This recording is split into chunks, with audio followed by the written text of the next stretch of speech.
Hello दोस्तों, यह dictation debate 2 के लेसन नंबर 7 का है।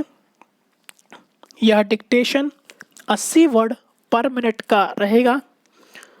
दोस्तों, अगर आप मेरे चैनल पर पहली बार आए हैं तो चैनल को लाइक करें, शेयर करें और सब्सक्राइब करके बेल आइकन ज़रूर दबाएं।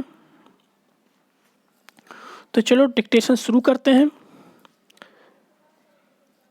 महोदय, यहाँ यह उल्लेखनीय है कि शीत युद्ध की समाप्ति व समाधान एशिया की घटनाओं तथा अफ़गानिस्तान से सोवियत सेना की वापसी से ही हुआ है।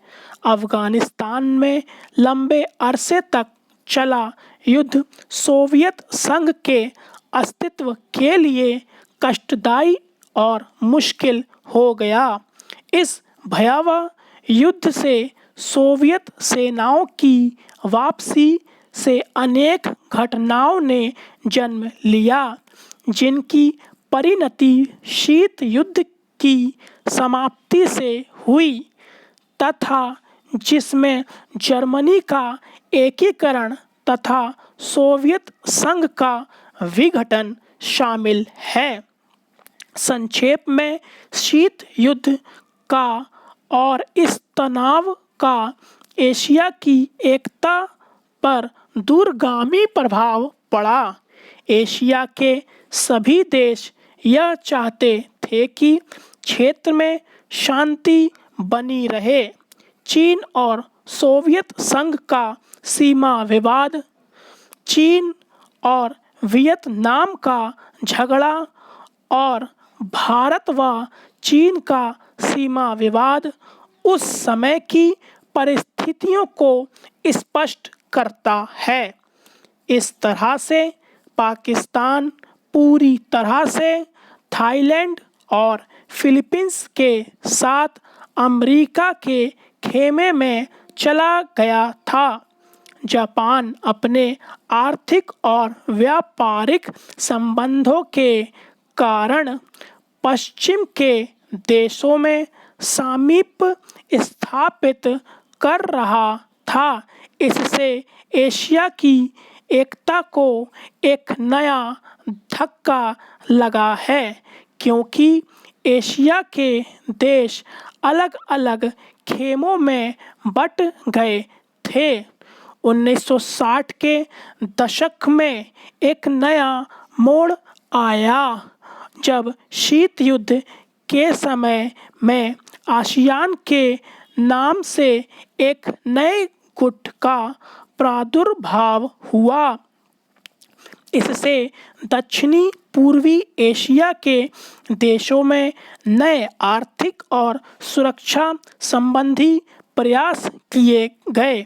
इन देशों में सांस्कृतिक एकरूपता की वजह से भी एक नए गुट ने जन्म लिया, लेकिन यह कहना कठिन होगा कि इन दक्षिण पूर्वी एशियाई देशों से समूचे एशिया की पहचान या एकता बनाने में सहायता मिली है या उससे धक्का लगा है, क्योंकि इन देशों ने अपनी नीति बहुत स्पष्ट नहीं की और केवल अपने ही गुट के अंदर भूमिपुत्र नीति को जन्म दिया।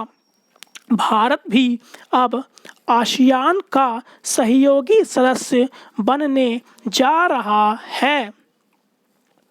भारत की पहल से दक्षिण एशियाई सहयोग संगठन सार्क की स्थापना सन 1985 में की गई, जिसके फलस्वरूप पड़ोसी देशों के आपसी सहयोग के लिए नया वातावरण तैयार हुआ। यह प्रयास सने सने उपयोगी रूप लेता जा रहा है, जो एशिया की पहचान बनाने की ओर महत्वपूर्ण कदम है। व्यापार, निवेश तकनीकी ज्ञान संचार माध्यमों में बढ़ोतरी ने विश्व गांव के विचार को भी पैदा किया।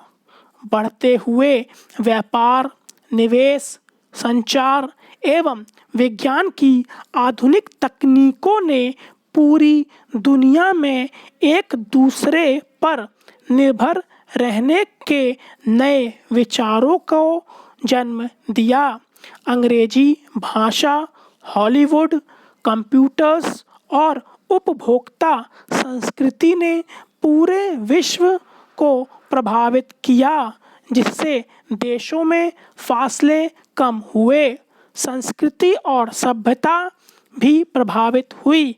हो सकता है कि इसके अच्छे परिणाम ना हों, ऐसी भी आशंका की जाती है। उदाहरणतः जापान दूसरे महायुद्ध तक अपनी संस्कृति और सभ्यता व संयुक्त परिवार जैसी आधारभूत सामाजिक मान्यताओं को केवल अपनाए हुए नहीं था, बल्कि उससे चिपटा हुआ था। लेकिन जापान जैसे सभ्यता वाले देश भी यूरोप के प्रभाव से बच नहीं सके।